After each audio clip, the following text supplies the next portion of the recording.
Cinema novo e a estética da fome. Vamos conversar um pouquinho sobre estética da fome, cinema novo, cinema brasileiro, mais uma vez aqui no canal. Já conversou algumas vezes aqui na Twitch e aqui no canal do YouTube, para quem viu os cortes posteriormente. Já conversamos algumas vezes sobre cinema brasileiro, sobretudo na relação política. Já reagimos a libertários, falando sobre cinema brasileiro, sobre as questões políticas envolvendo a produção cinematográfica. Já falamos sobre criação de público, já falamos sobre as necessidades para o cinema brasileiro para construir uma estética nacional, já falamos muito sobre cinema brasileiro por aqui. Mas hoje vamos tentar falar um pouquinho sobre a história do cinema brasileiro. Apesar de, no nosso react, que a gente reage ao Choque de Cultura, falando sobre Glauber Rocha, a gente fala um pouquinho sobre cinema novo. Mas vamos ver aqui o que temos a falar sobre estética da fome e o cinema novo nesse mais novo vídeo aqui que a gente vai assistir, tá bom? Vídeo curtinho, só pra gente conversar bem rapidinho sobre o cinema brasileiro, e depois a gente vai falar um pouquinho sobre a greve dos atores e dos roteiristas no nosso próximo react. Pra você que tá no YouTube, muito provavelmente o react da greve dos roteiristas saiu antes, então já tá aqui disponível, tá bom? Vamos lá. Glauber Rocha é considerado o principal cineasta do cinema novo, um movimento de vanguarda influenciado pelo neorrealismo italiano e pela nova onda do cinema francês. Sim, vamos lá, isso aqui já é uma primeira questão pra gente trabalhar. Sim, Glauber Rocha era o rosto do cinema novo. E sim, o cinema novo ele era influenciado pela Nouvelle Vague e pela nova onda do cinema francês, mas também pelas visões eisensteinianas, ou seja, da montagem soviética, tá bom? Por que eu digo isso? Porque o cinema novo, ele não era um movimento necessariamente homogêneo. Assim como a Nouvelle Vague francesa o foi, nós tínhamos aqui um caráter específico do que a gente chama de cinema de autor. Então veja, a Nouvelle Vague francesa ela traz a perspectiva da política dos autores, que entregava, portanto, ao diretor de cinema a sua autoria. Entregava ao diretor de cinema a autoria do filme, né? A partir da mise-en-scène, ou seja, na mise-en-scène nós encontrávamos, portanto, a maneira pela qual o diretor assina a sua obra por aquilo que eles chamam de câmera-caneta. O que significa dizer que, assim como a Nouvelle Vague francesa o era, a partir dos autores, então cada autor tem a sua especificidade, a sua maneira de falar, de contar a sua história, o cinema novo também o tinha. Os autores do cinema novo também o tinham.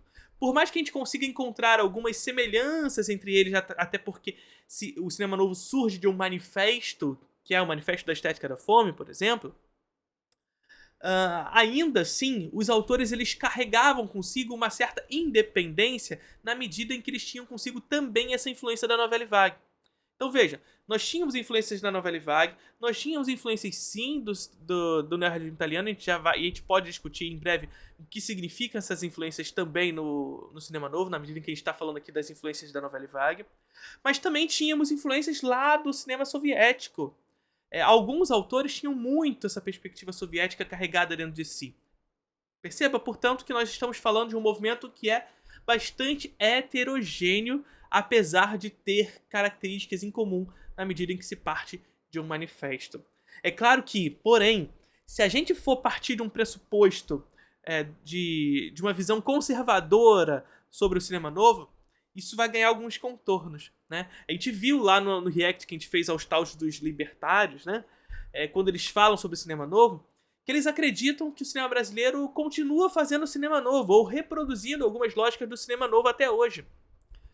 Por quê? Porque eles fixam a atenção da lógica do cinema novo no conteúdo produzido, ou seja, no conteúdo dito crítico, sabe?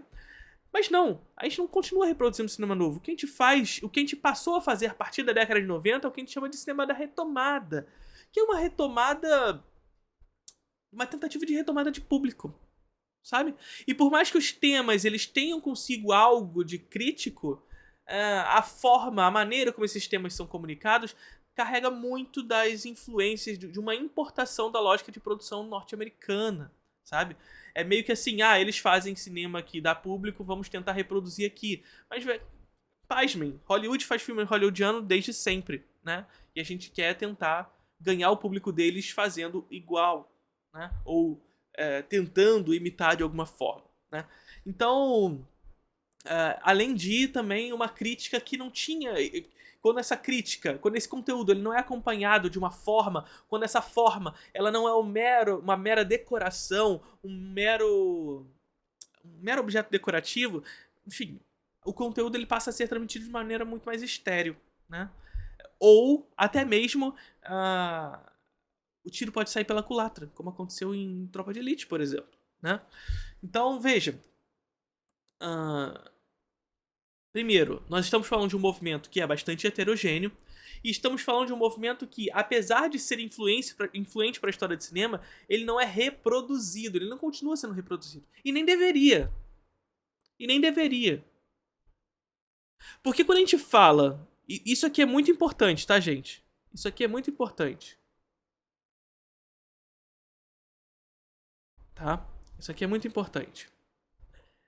Quando a gente fala que é importante que a gente resgate a nossa história para, inclusive, fazer o cinema de hoje, que a gente saiba reconhecer no nosso passado, naquilo que já foi construído enquanto estética no passado, para poder construir uma estética nacional, uma estética brasileira, e sobretudo, se a gente for para um outro lugar, uma estética brasileira de esquerda, em último grau, até mesmo comunista. É claro que dizer sobre uma estética comunista tão somente será possível quando dentro de um sistema comunista, ao menos, digamos, socialista, pelo menos, né? Mas a construção, o processo é necessário. E o cinema novo, o cinema marginal, são importantes nesse contexto de fazer um processo de construção estética de luta. Não significa dizer, portanto, que esse resgate significa reproduzir o que já foi feito, mas reconhecer na história a possibilidade de fazê-lo, de continuar essa história. E quando eu digo continuação, é uma continuação dialética. Afinal, nós estamos falando sobre uma perspectiva materialista. É uma continuação dialética. Não é copiar. É dialeticamente continuar essa história. Reconhecendo o nosso contexto, as nossas possibilidades, a nossa história, as nossas contradições, o nosso povo. Certo? Vamos lá. A Nouvelle Vague. Essa nova forma de produzir cinema popularizou a frase uma câmera na mão e uma ideia na cabeça, que ia na direção oposta dos filmes de grande circulação até então. Uma câmera na mão e a ideia na cabeça, tá? Aí, o que eu quero dizer com isso? Percebe que só essa frase já é completamente oposta ao dito cinema da retomada. Por que eu digo isso? Porque o cinema da retomada vai ser um movimento brasileiro ali na década de 90 em diante que vai promover uma hipervalorização do roteiro. Então se investe muito em roteiro nesse momento histórico para construir essa importação, inclusive, da forma norte-americana. Perceba, portanto, que é o oposto aqui. É o oposto. Uma ideia na cabeça e a câmera na mão. É isso que o cinema novo propunha. Sabe? É entregar a possibilidade de... Isso não significa que não tem roteiro, tá? Mas esse conteúdo ele deve ser transmitido por uma forma específica. E essa forma é a expressão final desse conteúdo. Ou seja, a forma ela não se transforma num mero objeto de decoração. Mas a maneira pelo qual o espectador irá perceber o filme. E por isso ele é importante. Não há outra forma possível de se enxergar um filme senão pela maneira como ele aparece. E se a gente negligencia a maneira como ele aparece, portanto sua forma, a gente torna esse filme frágil.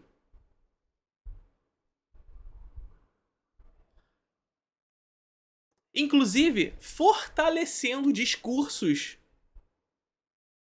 injustos, mas fortalecendo discursos de que o cinema brasileiro só faz coisa que ninguém quer ver, filme pra sociólogo e etc e tal. Então nós temos que discutir esses temas sim, mas sem negligenciar a maneira como esses temas chegam. A forma como esses temas chegam. E é claro, fica muito evidente a diferença quando a gente vê um filme como Deus, o Diabo na Terra do Sol e a gente vê alguns dos filmes produzidos no cinema da retomada. Nesse contexto. E eu não tô fazendo anacronia aqui no sentido de...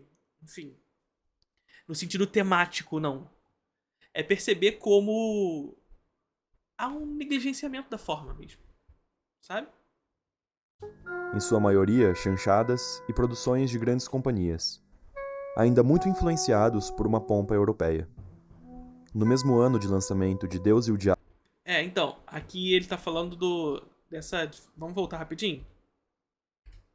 Cabeça, que ia na direção oposta dos filmes de grande circulação até então, em sua maioria chanchadas e produções de grandes companhias, ainda muito influenciados por uma pompa europeia. Percebe? Então, ele falou aqui justamente sobre o que o cinema novo está reagindo nesse momento histórico. Percebe? Sobre o que o cinema novo... Vamos voltar rapidinho de novo? Só pra gente não ficar fora. Vamos lá. A frase, uma câmera na mão. Essa nova forma de produzir cinema popularizou a frase, uma câmera na mão e uma ideia na cabeça, que ia na direção oposta dos filmes de grande circulação até então, em sua maioria chanchadas e produções de grandes companhias, ainda muito influenciados por uma pompa europeia. Perfeito. Veja aqui então, o que ele está falando aqui pra gente é justamente sobre o que o cinema novo está reagindo nesse momento histórico do cinema brasileiro. Porque veja, para construir uma história do cinema brasileiro, a gente precisa de um processo dialético dessa construção. Agora, para construir essa estética nacional a partir de alguma coisa, a gente precisa saber o que é essa alguma coisa que está sendo construída, né? Agora, no que tange ao cinema brasileiro, o cinema brasileiro ainda era muito recente, digamos assim. É claro que já tinha uma história construída, mas ela era ainda muito frágil, digamos assim, né? Sobretudo quando se trata de uma comparação com o resto do mundo. E aí, claro, o cinema novo ele vai construir os seus ídolos, né? Os seus ídolos enquanto representante desse cinema nacional, que vai se figurar muito especificamente na figura do Mário Peixoto, mas mais fortemente ainda na figura do Humberto Mauro, né? Mas também há um processo de reação ao que estava sendo realizado até então, sobretudo as chanchadas sendo produzidas nos grandes estúdios brasileiros de imigração italiana. Estúdios esses que tinham como caráter específico uma certa importação da lógica europeia e estadunidense. Razão pela qual o cinema novo encarava esses filmes como imperialistas, que assumiam muito da estética imperialista. E que, portanto, era preciso construir uma estética nova, ainda que reconhecesse, por exemplo, nos filmes do Humberto Mauro, algo que pudesse ser resgatado para produzir essa nova estética. É só você ver os filmes do Humberto Mauro que ele faz sobre o Brasil, como, por exemplo, Contos do Trabalho, um curta-metragem, está disponível no YouTube, maravilhoso. Enfim. E a partir dessa reação ao que vinha sendo produzido, construir algo novo que comunique com as contradições, com a história do povo brasileiro. E, portanto, reconhecer que somos uma nação do terceiro mundo, do sul global. Portanto, a estética da fome ela carrega consigo uma lógica terceiro-mundista.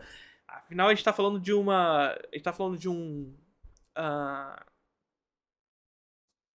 estamos falando de um momento histórico onde esse termo ainda era usado, terceiro mundo. A gente está falando de uma lógica onde a Guerra Fria estava presente. Primeiro mundo, segundo mundo e terceiro mundo. Né? O Brasil estava inserido nesse contexto do terceiro mundo e, portanto, uma estética que comunicasse a lógica do terceiro mundo era necessária. Ou seja, comunicasse as nossas contradições onde estamos inseridos dentro da lógica global. E aqui entra a estética da fome, aqui entra o cinema novo. No mesmo ano de lançamento de Deus e o Diabo na Terra do Sol, Glauber foi a Cannes com sua indicação à Palma de Ouro. E no ano seguinte, em janeiro de 1965... Não só o Glauber foi para Cannes nesse ano, em 64, se eu não me engano, como nesse mesmo ano foi a Cannes também, não sei se foi nesse mesmo ano, mas eu acho que foi nesse mesmo ano, foi a Cannes Os Fuzis, do Rui Guerra, e mais um que foi na competição auxiliar lá de Cannes, uma outra auxiliar de Cannes, que eu não lembro qual foi. Mas foram 3 filmes brasileiros, o que faz com que o cinema brasileiro ganhe uma notoriedade internacional nesse momento histórico, sobretudo quando Deus e o Diabo na Terra do Sol vai a Cannes, junto com Os Fuzis, etc e tal. E faz com que os cineastas do cinema novo se aproximem da galera da carreira do cinema. Então veja, o cinema brasileiro, nesse momento, ele se aproxima muito da galera da carreira do cinema e, portanto, da galera da Novela Vague, ganhando uma notoriedade internacional nesse sentido. A Palma de Ouro. E no ano seguinte, em janeiro de 1965, publicou um dos mais importantes manifestos da história do cinema brasileiro: Estética da Fome.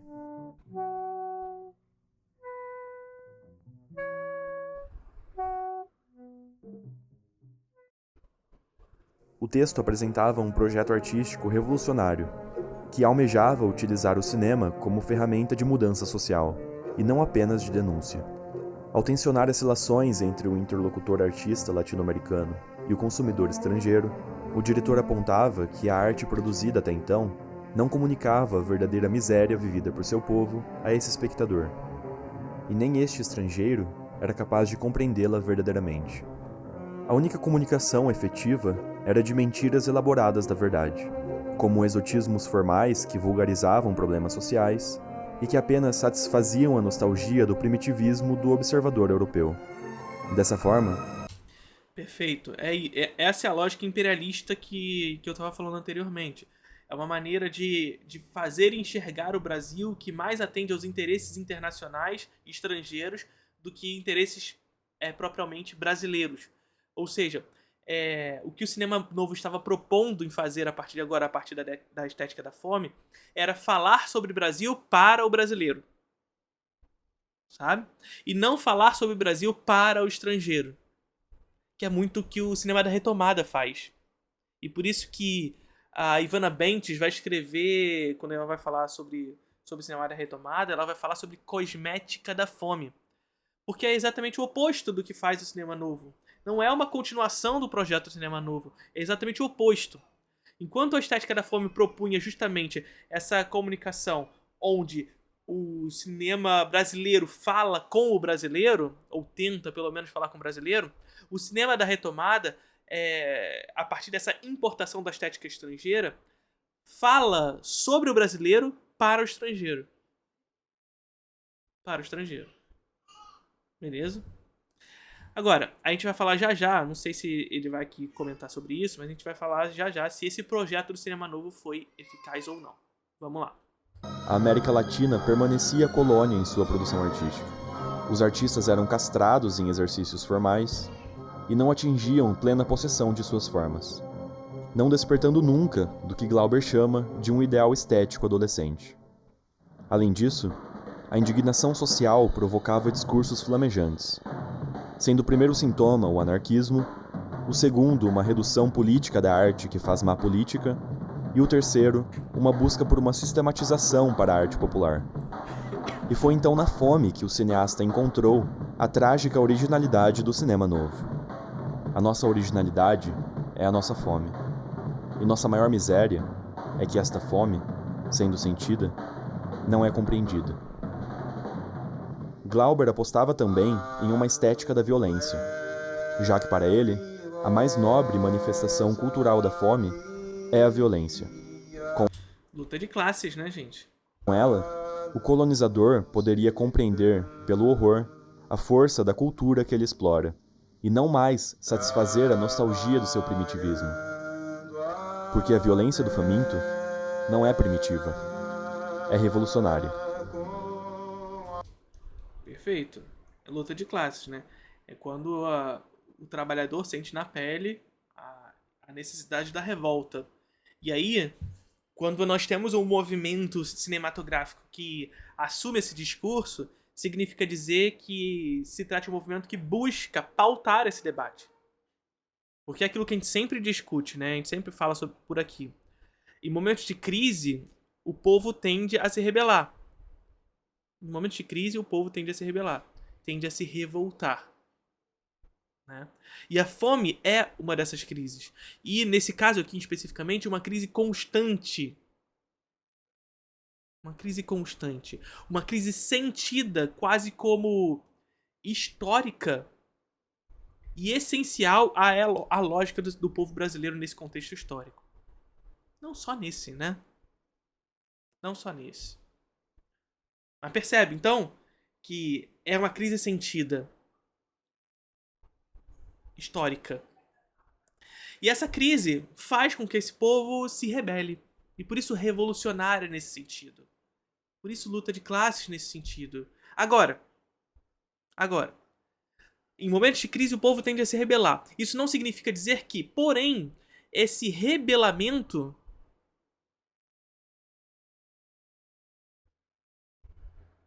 é assimilado por uma lógica onde ele luta especificamente contra aquilo que deve ser lutado. O que eu quero dizer com isso? O que eu quero dizer com isso? Porque o rebelamento da classe trabalhadora pode ser tão somente, por exemplo, como já o foi, esse trabalhador quebrando as máquinas, queimando a colheita, sabe? Mas isso não promove nenhum tipo de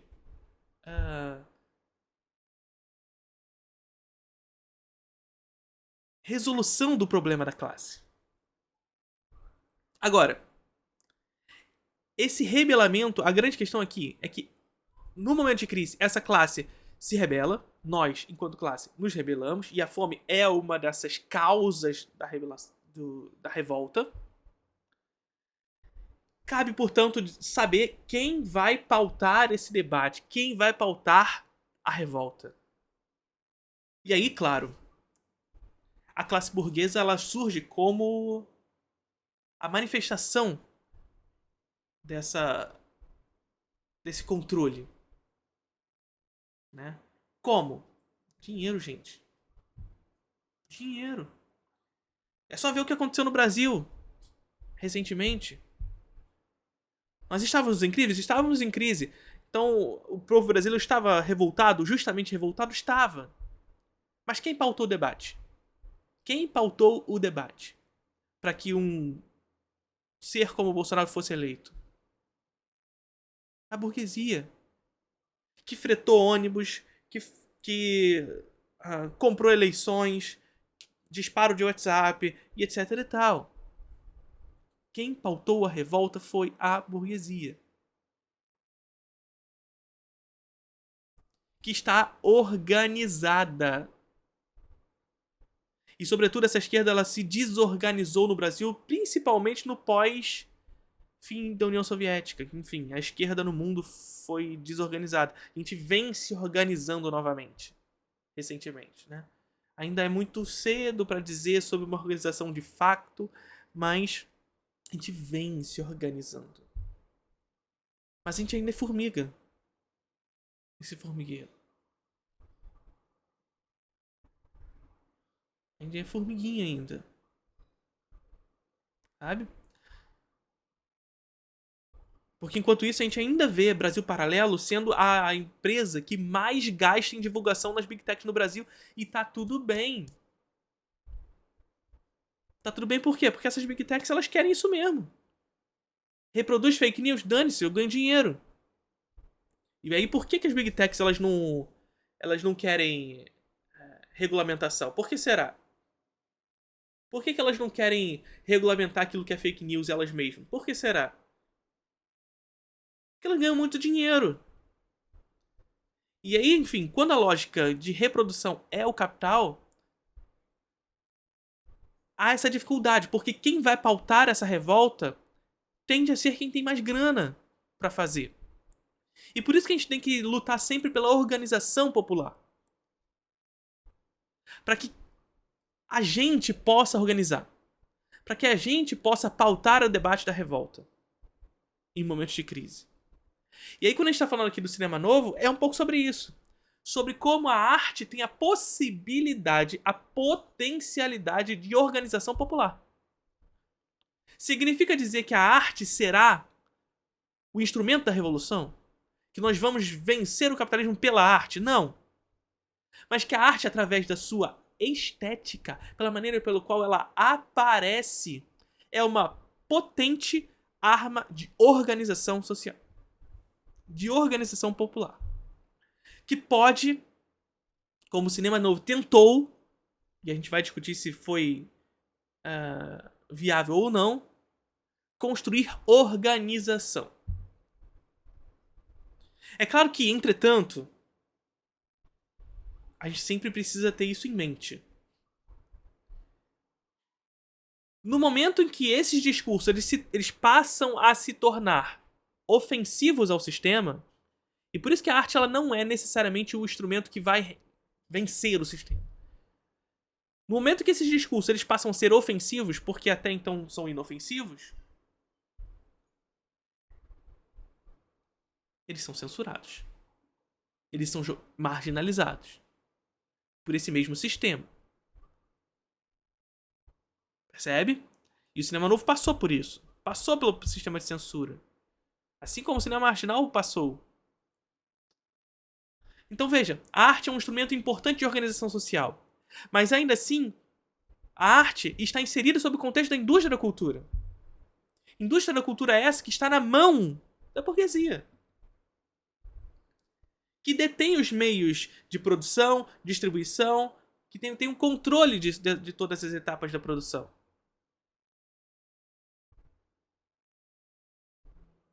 E, portanto, se por acaso um filme, arte, movimento, eles passam a ter um grau de ofensividade ao capitalismo, ele vai ser censurado. Ele vai ser censurado. Então veja, mais uma vez, a arte ela pode ser um instrumento de organização social. Mas para isso a gente precisa construir uma estética nacional. E ter a compreensão, desde já, que no momento em que essa arte se torne ofensiva para o sistema, ela vai ser marginalizada. Beleza? Vamos lá.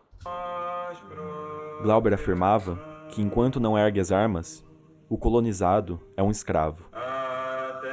Homem nessa terra só tem validade quando pega nas armas para mudar o destino. O Manifesto da Estética da Fome marcou o cinema brasileiro e continua a influenciar até mesmo produções contemporâneas, como o Bacurau, onde a violência é a única resposta possível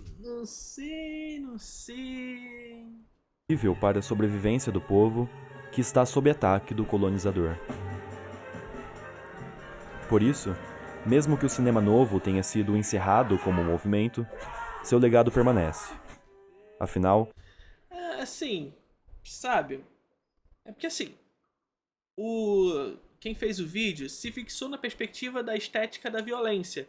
Só que ao invés de falar sobre a estética da violência, ele tá falando sobre o conteúdo da violência. E de fato, o conteúdo da violência ela passou historicamente no cinema brasileiro, mas a estética não necessariamente. Bacurau assume muito a estética da violência de um cinema meio americanizado, não do cinema brasileiro, sabe? Aqui que tá a questão. Então não é porque a gente reproduz o conteúdo da violência que a gente está reproduzindo uma estética da violência nacional. Tenha sido encerrado como movimento, seu legado permanece. Afinal, como o próprio Glauber apontou no manifesto, onde houver um cineasta disposto a filmar a verdade, e a enfrentar os padrões hipócritas e policialescos da censura intelectual, aí haverá um germe vivo do cinema novo. Onde houver um cineasta disposto a enfrentar o comercialismo, a exploração, a pornografia, o tecnicismo, aí haverá um germe do cinema novo. Onde houver um cineasta, de qualquer idade ou de qualquer procedência, pronto a pôr seu cinema e sua profissão a serviço das causas importantes de seu tempo, aí haverá um germe do cinema novo.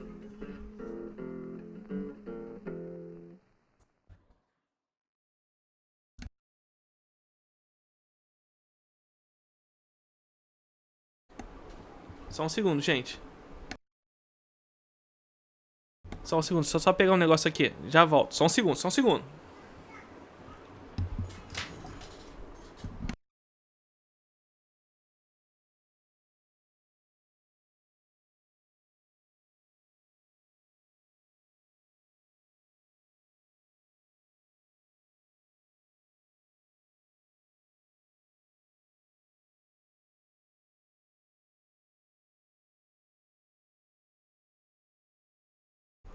Voltei. Minha esposa que tinha que pegar um negócio aqui no quarto. Vamos voltar essa parte aqui, só pra gente comentar essa partezinha. Permanece. Afinal, como o próprio Glauber apontou no manifesto, onde houver um cineasta disposto a filmar a verdade e a enfrentar os padrões hipócritas e policialescos da censura intelectual, aí haverá um de qualquer procedência, pronto a pôr seu cinema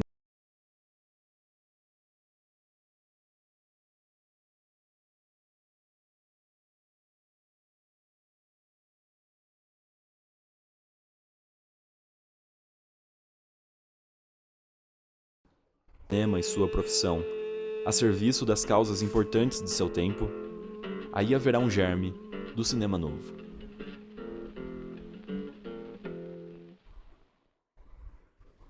Tá, mas isso não necessariamente aconteceu depois do cinema novo, né? Depois do cinema novo, do Marginal e tudo mais. A questão é essa. Então, mais ou menos ele fala que, o cinema novo influencia até hoje por causa disso. Mas o que ele botou depois não é exatamente por que o cinema novo influenciou, né? Porque isso não se confere, de certa forma. Acredito que seja importante que tenhamos nossas referências, mas sem negar nossa identidade e nossas contradições. Afinal, cada país onde houve uma experiência socialista lidou com ela de acordo com a sua... Tá mutado?